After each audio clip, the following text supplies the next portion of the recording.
के लिए हम लोगों को तैयार हो जाना है धरातल पे।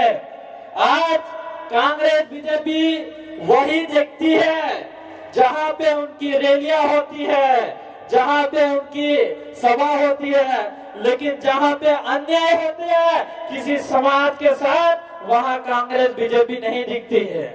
आज मैं एक छोटी सी घटना यहाँ पे हमारे उदयपुर की बताना चाहूंगा। जो पूजा भील 8 साल की बच्ची थी और उस बच्ची को ये नहीं होता पता था तो बलात्कार क्या होता है। उस बच्ची को बलात्कार किया गया, 7 से 8 टुकड़ा करा गया। उस समय कोई कांग्रेस बीजेपी का बोलने के लिए तैयार थी। एमपी के अंदर हमारे जो कन्हैया भील 8 से 7 किलोमीटर तक घसीटता हुआ ले गया, उस समय कोई कांग्रेस बीजेपी के नेता बोलने के लिए तैयार नहीं। आज हमारे कार्तिक भील जो 8 महीने से हमारे वहां पे धरने पे बैठे, वो जमीन किलो बैठ रहा था, उसको मार दिया गया। आज तो कोई कांग्रेस बीजेपी बोलने के लिए तैयार नहीं है। तो अभी तक कांग्रेस बीजेपी नहीं बोली है, तो अब बोलेगी क्या? अब बोलेगी क्या? अब हम लोगों को जवाब देने का समय आ गया है। और मैं तो कहना चाहूंगा उन पार्टियों के नेताओं से, आप इस शेड्यूल एरिया के अंदर तुम्हारे पास कोई नेता नहीं बचा, इसीलिए राहुल गांधी को मानगढ़ बुलाने की जरूरत पड़ी है और अमित शाह को बेनेश्वर बुलाने की जरूरत पड़ी है।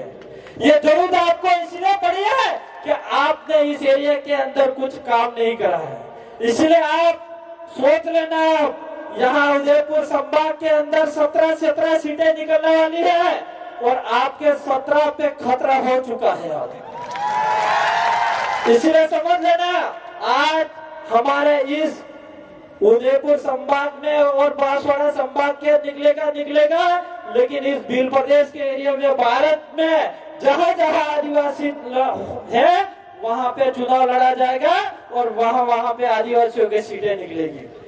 आज आप लोगों ने ये जो जुनून के अंदर बात करी, इससे पहले मैं एक उदाहरण और देना चाहूंगा। 2016 के अंदर सबसे पहले कॉलेज में हम चुनाव जीते थे और इसके बाद से लगातार आज तक चुनाव जीतते आ रहे हैं।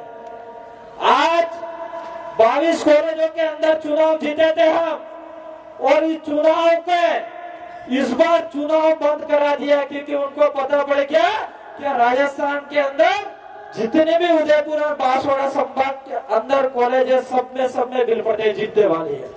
अपने ही देश से चुनाव बंद करा दिया कॉलेज चुनाव के अंदर। ये युवा ही एक ऐसा है, परिवर्तन का टाइम कर सकता है और समय कर सकता है। तो आज की तारीख में हम लोगों को विधानसभा के अंदर भी लग जाना है। जिस तरह से डूंगरपुर और सभी कॉलेजों के अंदर कांग्रेस में एनएसयू और एबीवीपी बीजेपी से संगठन है, उनकी जमानत जब्त कॉलेजों के अंदर हो जाती है, ऐसे आने वाले विधानसभा के अंदर भी उनकी जमानत जब्त करने की जरूरत है। साथियों, मैं ज्यादा बातें कुछ नहीं कह के इतनी बातें करूंगा क्योंकि वक्ता बहुत सारे वक्ता है और मेरी बात को सुना, इसके लिए खूब खूब धन्यवाद। और एक बार फिर से मैं नारा बोलूंगा, जय जोहार का नारा है। अरे आवाज दो। खूब खूब धन्यवाद। जोहार।